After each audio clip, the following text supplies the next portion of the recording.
In today's episode, we take a look at the vanishing of Michael Boulton. The first part will be the reconstruction, and the second part will be the police investigation afterwards.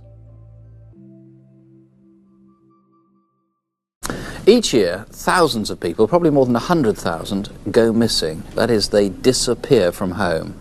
There's no central register in Britain for missing persons, and the police are reluctant to chase after anyone if it seems likely they've walked out of their own free will. Now, that's usually the case, of course, and in fact the vast majority make contact or turn up within a year. But our first case tonight is one which is causing grave concern: the disappearance of a schoolboy, Michael Boulton. Police believe his disappearance may be murder. This video was taken at his school shortly before Michael vanished.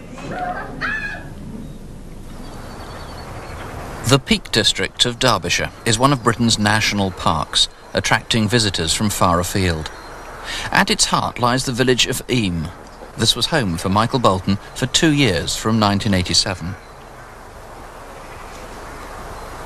The countryside had become a sanctuary for Michael.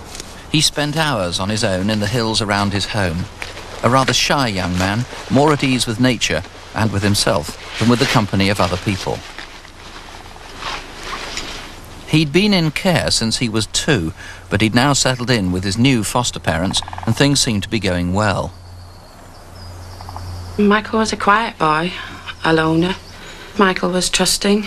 He was very good with animals and our children, our young children. And he was also good with me. You know, we had a good relationship where, because of his past, had been quite traumatic. He'd been in quite a number of homes, and they'd all broken down. So Michael coming to live with us was like a last resort. If it didn't work with us, he would stay in a children's home. And we'd got him to the fact where he would give me a kiss and a cuddle to go to bed at night, which for Michael was very good, because his problems were coming to terms with why everybody in his past had rejected him over the years.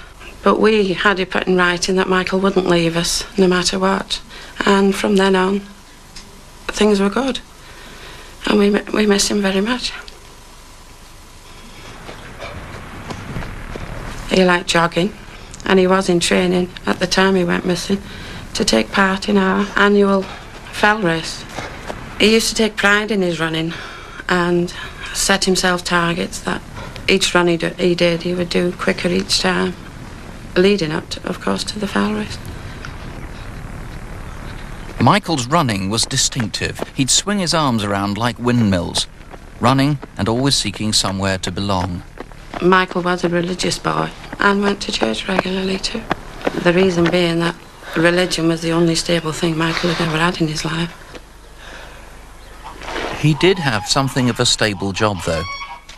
At weekends, he worked at the local pub, doing odd jobs for the landlord. Hello, Michael. How are you getting on? Oh, all right. What have you done so far? I've just been cleaning up around here. Yeah. OK. Do you think you'll have time to do a bit in the car park? I don't know. If you have time.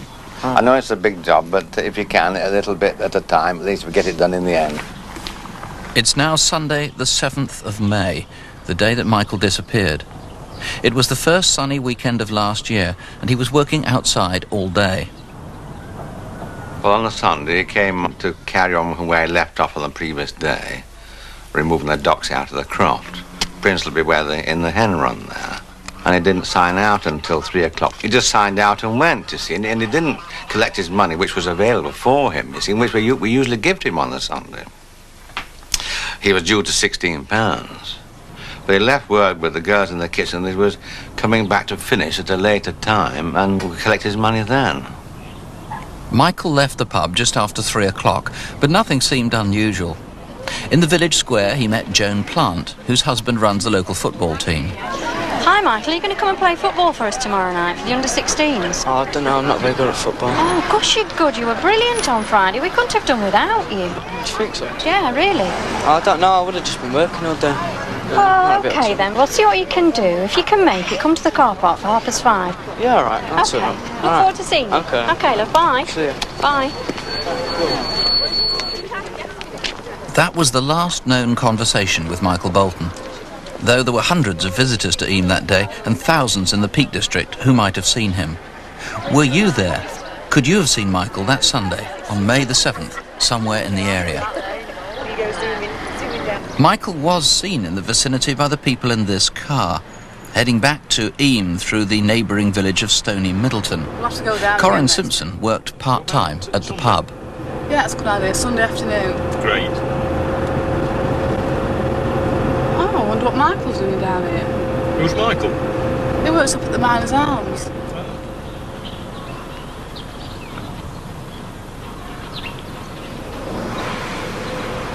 It's possible Michael carried on down the A623. Anne Povall, who was out with her husband at Calver, saw someone who looked just like him.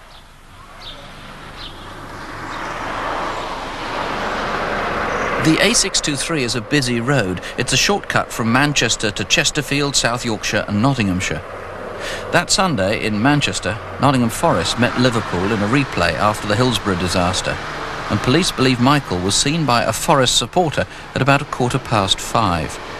He would have had very little money on him, no change of clothes, and, as far as anyone knows, no intention of leaving home.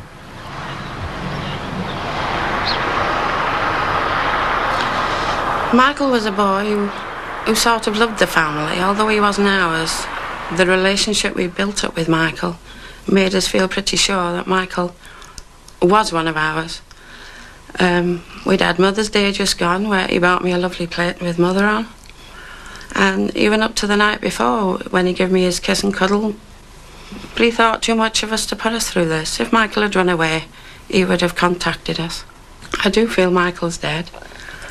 Because as I said before, he would contact us if he was okay. And I fear the worst. Well, after 11 months, it must be said the police also fear the worst. It just so happens that the officer in charge of tracing Michael Boulton, believe it or not, shares his name, Detective Chief Inspector Mick Boulton. There always must be some possibility he's alive, but really, you very much discount it now. Certainly. At this moment in time, and well, for a long time in actual fact, we do feel that Michael is dead. I think, were he not, he would have contacted his foster parents. He had no preparations at all, he took nothing with him. Now, you conducted a very, very extensive search of the area, haven't you? We did indeed. For 8 weeks last year, a search was made around Eyam and Stony Middleton, totally within a mile radius, within a 5-mile radius, roads and tracks, allowing vehicle access was searched for 150 yards each side of the road. And in recent weeks, further searches have been carried out in particular areas around Eyam and Stony Middleton. Nothing has been found. So it could well be that he was abducted and taken outside the immediate area. It certainly looks that that is a strong possibility.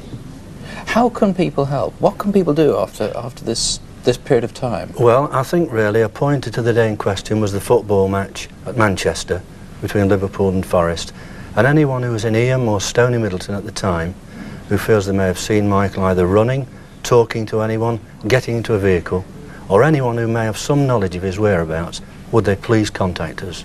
OK, this is on the A623, or thereabouts. That's right, yes. Carver, Stony Middleton, Eyam, the date again Sunday, the 7th of May. Here's Yes. the number to ring if you can help, 01811 8055. Or you can call the police station in Buxton, that's on 0298 72100. 0298 is the code for Buxton, 72100. Just in case, through some happy turn of events, Michael, you are alive, you are all right, you are watching this, please do call us yourself. You can speak to a BBC researcher if you prefer, and once we're really sure it's you, we won't bother you again, just so long as you're okay. That has to be said, it's a long shot.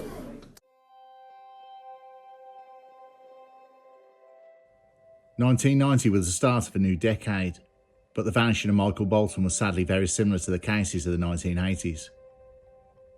Though in the mid-1990s many of the evil demons of the 80s were caught through DNA forensics, with the case of Michael Boulton's disappearance, there was heavy newspaper coverage, and police acted in interviews as if he was still alive, in case a captor had held him. It is proven that if you mention the name and act that the victim is still alive, there is more chances of the abductor seeing them as a person, and more chances of them letting them go. Rewards from local businesses were offered, and police gave the option he had run away, further helping if he was held somewhere against his will. Police searched for months, and sadly the thought of Michael still being alive diminished. The disappearance will still get press attention. The village were determined not to let his memory fade. 1 year later in nearby Ivy Green Cavern, Michael's body was found 100 metres into the cave, in total darkness. Michael had died from hypothermia. It is thought he went into the cave to explore, but lost the natural light and became stuck, lost in the cave and not being able to find the way out. Though a horrific accident, it's still a terrible end for such a young and well-liked lad. And sadly, this boy's love of adventure had cost him the biggest price of all.